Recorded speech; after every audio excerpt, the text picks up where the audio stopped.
जय जिनेन्द्र। कल आपसे जनगणना के बारे में बातचीत करने का अवसर मिला।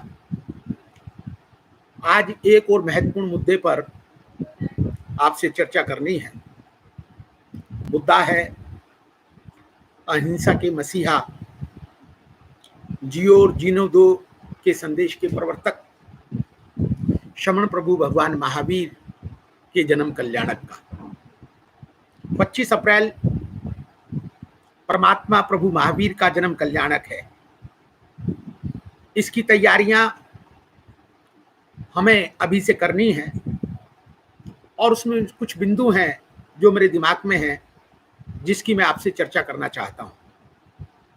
पहला बिंदु यह है कि जयंती, पुण्यतिथि, ये सब आम व्यक्ति के जीवन से जुड़ी हुई संज्ञाएं हैं। तीर्थंकर के जीवन की घटना कल्याणक होती है। इसलिए हम जो भी प्रचार सामग्री का प्रयोग करें उसमें भगवान महावीर जयंती शब्द का नहीं, अपितु भगवान महावीर जन्म कल्याणक शब्द का प्रयोग करें। कुछ साल पहले जब भगवान महावीर के 26वें जन्मोत्सव का कार्यक्रम राष्ट्र और अंतर्राष्ट्रीय स्तर पर मनाया गया था, उस समय हमने भारत सरकार को यह सुझाव दिया था कि भगवान महावीर जन्म कल्याणक महोत्सव के नाम से ही समस्त सामग्री का प्रचार प्रसार होना चाहिए। और उस समय राष्ट्रीय स्तर पर भी और अनेक प्रदेश की सरकारों ने भी इस अवसर पर जन्म जयंती शब्द की बजाय कल्याणक शब्द का प्रयोग किया। आज भी अनेक सरकारें कल्याणक शब्द का ही प्रयोग करती हैं। जैन समाज को इस बात को बहुत अच्छे से प्रचारित करना है कि तीर्थंकर की जयंती नहीं होती, तीर्थंकर का कल्याणक होता है। दूसरी बात कि देश में कोरोना की स्थिति फिर करवट ले रही है। इसमें जरूरी है कि जो भी आयोजन हम करें उसमें सरकार के द्वारा या प्रशासन के द्वारा कोरोना से संबंधित जो भी गाइडलाइंस इशू की जाएं, हम उन गाइडलाइंस का पालन करके ही इस महोत्सव का आयोजन करें। तीसरी बात, हमें पूरे देश का वातावरण इस प्रकार का बनाना है कि लगे कि आज अहिंसा के अग्रदूत भगवान महावीर के जीवन से जुड़ा हुआ कोई प्रमुख कल्याणक है। इसलिए हमारे जितने भी घर हैं, हमारे जितने भी व्यापारिक संस्थान हैं, हमारे जितने भी धार्मिक स्थान हैं, उन सब के ऊपर अहिंसा के प्रतीक पचरंग जैन ध्वज को लहराना चाहिए। जब हम घर पर जैन ध्वज लगाएं तो घर के सारे सदस्य मिलकर लगाएं। जब हम किसी धर्म स्थान पर जैन ध्वज लगाएं तो कम से कम उस धर्म स्थान के जितने प्रमुख पदाधिकारी हैं, कार्यकारिणी के सदस्य हैं, वे सब समारोह पूर्वक उस कार्यक्रम को संपन्न करें। जब हम अपने व्यापारिक संस्थान में इस काम को संपन्न करें तो हमारे व्यापारिक संस्थान में काम करने वाले जितने लोग हैं, सबकी उपस्थिति और सबकी सहभागिता इस अवसर पर होनी चाहिए, ताकि छोटे छोटे समारोह के रूप में भगवान महावीर की देशना, भगवान महावीर की प्रासंगिकता, भगवान महावीर के उपदेशों के आज के संदर्भ में उपयोगिता जनमानस तक ज्यादा से ज्यादा पहुंचे। एक सुझाव यह है कि हम सब लोग, हमारे साथ काम करने वाले मित्र, हमारे रिश्तेदार, हमारे साथ काम करने वाले कर्मचारी बंधु, सब दीपावली का बड़ी उत्सुकता से इंतजार करते हैं। एक परंपरा है दीपावली पर उपहार देने की, मिठाई बांटने की। क्या हम इस परंपरा का विस्तार भगवान महावीर जयंती पर नहीं कर सकते? भगवान महावीर जन्म कल्याणक के शुभ प्रसंग पर हमारे जितने लोग हमारे साथ काम करते हैं, चाहे वो घर के अंदर काम करने वाले कर्मचारी हो, चाहे वो गली की सफाई करने वाला कर्मचारी हो, चाहे वो गली के अंदर पहरा देने वाला पहरेदार हो, हमें भगवान महावीर के जन्म कल्याणक पर उन सबको कुछ ना कुछ पुरस्कार, मिठाई या कोई ऐसी चीज जरूर देनी चाहिए कि उनके मन में उत्सुकता रहे कि हाँ, आज जैनों के तीर्थंकर भगवान महावीर का जन्म कल्याणक है।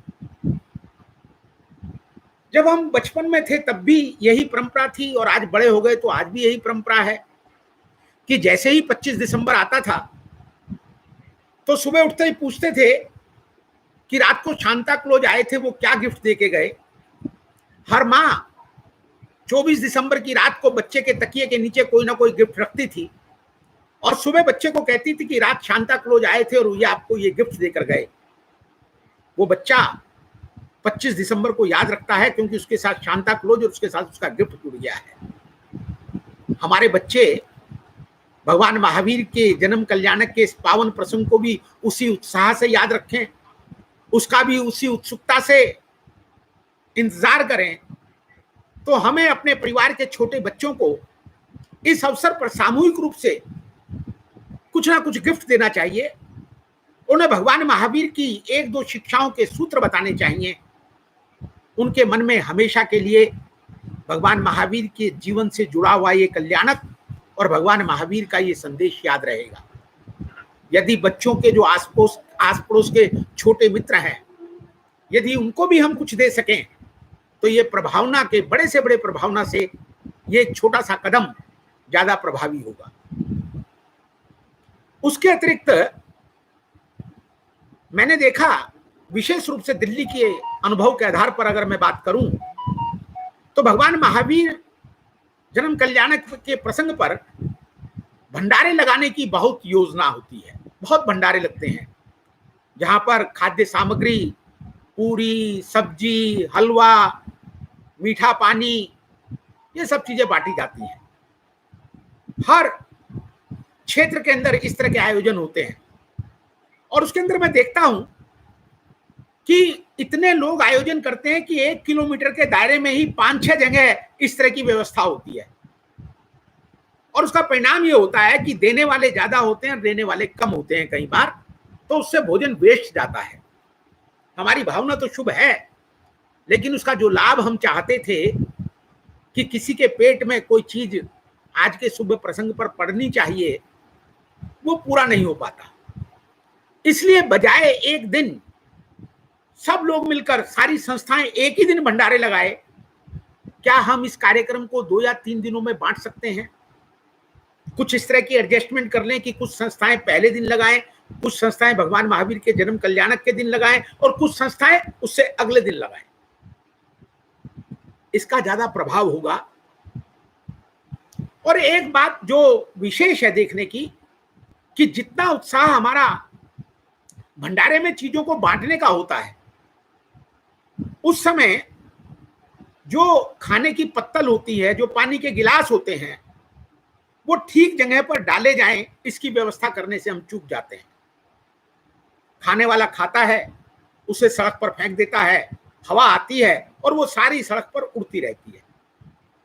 और जो सड़क से गुजरने वाले लोग होते हैं, फिर उनके कमेंट सुनने लायक होते हैं। वो समाज के प्रति यह दर्शाता है कि हमारा समाज सफाई के प्रति जागरूक नहीं है। जहां हम हजारों रुपए और इतनी मेहनत करते हैं उन सब कामों के लिए, तो इस बात का विशेष ध्यान रखें कि जो बची हुई सामग्री है, चाहे वो पत्तल है, चाहे वो गिलास है, उसको ठीक जगह पर डालने की ठीक प्रकार की व्यवस्था हो। उसके लिए एक्स्ट्रा ड्रम रखे जाएं ताकि कोई भी चीज सड़क के ऊपर ना फैले और ये संदेश जाए कि देखो जैनों का फंक्शन था, कितना अनुशासित था, सड़क के ऊपर किसी भी प्रकार की गंदगी उन लोगों ने फैलने नहीं दी। और इसके लिए हमें 1-2 आदमी अगर एक्स्ट्रा भी रखने पड़े तो हमें उस ओर विशेष रूप से ध्यान देना चाहिए। मुझे याद है कि एक मंत्री जी के घर पर जैन समाज के लोगों का खाना था। करीब 300-400 दिल्ली के प्रमुख जैन बहन और भाई उसमें आमंत्रित थे। उस कार्यक्रम का आयोजन मैंने किया। सब लोग बड़े प्रसन्न थे। मंत्री जी भी प्रसन्न थे कि दिल्ली का टॉप जैन समाज उनके घर पर आया। और सबको विदाई देने के बाद जब सब लोग चले गए और मैं जाने की तैयारी में था, तो मुझे माननीय मंत्री जी ने बुलाया कि रतन 1 मिनट आओ मेरे साथ। मैं उनके साथ गया और जाने के बाद हम उस मैदान में मुझे वो लेकर जहां पर खाने का इंतजाम हुआ था। मैदान का चक्कर काटा। मैंने सोचा कोई खास बात कहते होंगे, उन्होंने कुछ नहीं कहा। और मुझसे कहने लगे, अच्छा रतन, बड़ा अच्छा कार्यक्रम रहा। मैं अपने मन में सोचने लगा कि आखिर इस ग्राउंड का चक्कर क्यों काटा? जब कोई बात कहनी नहीं थी तो फिर जिस ग्राउंड में खाना हुआ है उस ग्राउंड का चक्कर काटने का मतलब क्या? मैंने जब ग्राउंड की तरफ मुड़कर दोबारा देखा, 1 मिनट में मेरी बात समझ में आ गई कि हम लोगों ने खाने की पतलें बजाय ड्रम में डालने के उस पूरे मैदान के अंदर कोई कहीं डाली, कोई कहीं डाली, और मूक रूप से बिना बोले उन्होंने हमारी कमजोरी की ओर बड़ी खूबी से इशारा कर दिया। तो ये ध्यान, ये समाज की प्रतिष्ठा का सवाल है, ये ध्यान हमको रखना चाहिए। इसी प्रकार से भगवान महावीर के जन्म कल्याणक पर अनेक क्षेत्रों में झांकियां निकलती हैं, जलूस निकलते हैं, प्रभात फेरियां निकलती हैं। वे अनुशासित हों। मैं खुद देखता था, मैं जब बच्चा था तब भाग भी लेता था कि जब कोई जलूस जा रहा होता है, कोई प्रभात फेरी जा रही होती है और वो अनुशासित नहीं है और उसके कारण से यातायात में अगर बाधा पड़ती है, आने जाने वालों को दिक्कत होती है, तो वो हमारे प्रति सद्भावना के शब्द नहीं प्रयोग करते। वो जो भावनाएं व्यक्त करते हैं, जिन शब्दों का प्रयोग करते हैं, उसको मैं आज आपके सामने दोहरा भी नहीं सकता। इसलिए भगवान महावीर ने विवेक को धर्म कहा है कि विवेक के साथ की जाने वाली क्रिया से कर्म का बंधन नहीं होता। यह भगवान महावीर का अमर संदेश है। वो विवेक हमारी हर क्रिया में दिखना चाहिए। हमारी प्रभात फेरी हो या हमारा जलूस हो, वो अनुशासित होना चाहिए। ये कैमरे को देखकर जो लपकने की हमारी आदत है, हम उस कैमरे वाले को कहें कि भाई सबके फोटो ले लियो, किसी के पहले किसी के बाद में, लेकिन लपक कर जो सड़क रुकती है उससे अच्छा प्रभाव नहीं पड़ता। ये ध्यान हमको रखना है। दूसरी बात कि जो प्रभात फेरी हम निकालें, वो प्रभात फेरी हमारी संयुक्त होनी चाहिए। उस क्षेत्र के पूरे जैन समाज की उसमें हिस्सेदारी होनी चाहिए। उसमें हमारे जैन समाज के सभी वर्ग सम्मिलित होने चाहिए। दिगंबर भाई भी सम्मिलित होने चाहिए, श्वेतांबर भाई भी सम्मिलित होने चाहिए, तेरापंथ समाज के लोग भी सम्मिलित होने चाहिए, स्थानकवासी समाज के लोग भी सम्मिलित होने चाहिए। जिस प्रभु महावीर ने कहा कि एगा मनुष्य जाई, सारी मानव जाति एक है, अगर उस वीर प्रभु के जन्म कल्याणक पर भी हम खंडित और बटे बटे लगते हैं, तो मुझे लगता है कि कहीं ना कहीं हम चूक कर रहे हैं। इसलिए कम से कम तीर्थंकर के जन्म कल्याणक का ये अवसर हमारी जैन एकता का अवसर बनना चाहिए, हमारे प्रभाव का अवसर बनना चाहिए। हमारी आपस की दूरियां सिमटनी चाहिए, कदम ताल इकट्ठे सबकी मिलकर एक साथ होनी चाहिए। एक ध्यान हमको ये रखना है। दूसरी बात, मुझसे कई पत्रकार मित्र इस अवसर पर कहते हैं कि जैन धर्म से संबंधित, भगवान महावीर की शिक्षाओं से संबंधित कुछ अच्छे लेख हमको दीजिए। आज के संदर्भ में अभी जो कोरोना का कहर पूरी दुनिया में फैला, तो यूएन से लेकर बड़े बड़े डॉक्टरों ने भगवान महावीर की याद की। उन्होंने भगवान महावीर के उन सिद्धांतों को रेखांकित किया जो उन्होंने 2600 साल पहले कहे थे। चाहे वो एकांतवास के थे, चाहे वो मौन के थे, चाहे वो ध्यान के थे, और चाहे वो मुख पर वस्त्रिका लगाने के थे। सारी दुनिया भगवान महावीर के इन सिद्धांतों का गुणगान कर रही थी। तो आज जो समस्याएं हैं, चाहे वो समस्या पर्यावरण की है, चाहे वो समस्या आर्थिक विषमता की है, चाहे वो समस्या धार्मिक कट्टरता की है, या जीवन के अंदर उठने वाले उद्वेगों की है, इन सब पर भगवान महावीर के अमर संदेश हैं। आगम की वाणी इन सब का समाधान देती है। तो समाज के कुछ हमारे प्रबुद्ध विद्वानों को, हमारे चिंतक मुनियों को, साध्वियों को अभी से इन समस्याओं पर भगवान महावीर की क्या दृष्टि है, उसके सार गर्भित संदर्भ सहित लेख लिखने चाहिए और पत्र पत्रिकाओं को और मीडिया को वो उपलब्ध कराने चाहिए। एक कहावत है कि जंगल में मोर नाचा किसने देखा। भगवान महावीर क्या थे, भगवान महावीर की क्या उपयोगिता है, अगर ये बात केवल हम तक सीमित रहती है तो मैं सोचता हूं कि हमारा बड़ा कंजूस दृष्टिकोण है। महापुरुष किसी एक समय के नहीं होते, महापुरुष किसी एक वर्ग के नहीं होते, महापुरुष किसी एक जाति के नहीं होते, महापुरुष पूरी दुनिया की धरोहर होते हैं। इसलिए उनका प्रसाद पूरी दुनिया को मिलना चाहिए, और वो प्रसाद है उनका ज्ञान, वो प्रसाद है उनका संदेश, वो प्रसाद है उनका उपदेश, वो प्रसाद है उनकी प्रभावना। इसका हम ज्यादा से ज्यादा कैसे प्रचार करें, ये हमको पूरे इस अवसर पर हमको करना चाहिए। एक बात और कहनी है कि जैन समाज की कुछ विशिष्ट पहचान है। जैसे ही हम रात्रि भोजन न करने की बात करते हैं तो एकदम सामने वाला पूछता है, आप जैन हो क्या?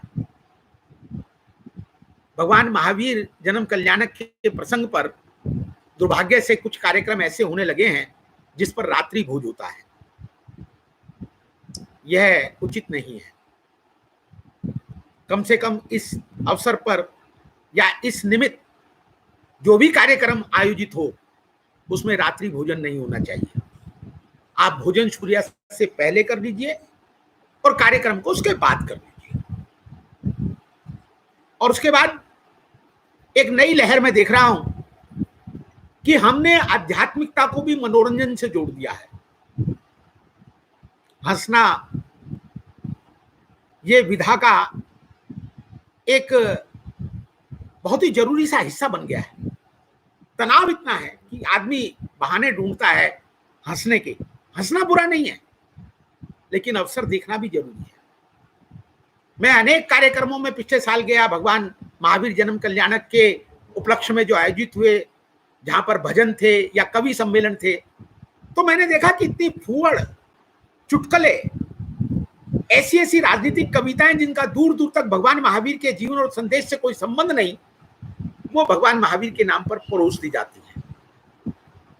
बहुत ही छिछोरे किस्म के फिल्मी गानों की धुन पर हम कुछ भजन बनाकर उसे भगवान महावीर के नाम पर सुनाने की कोशिश करते हैं।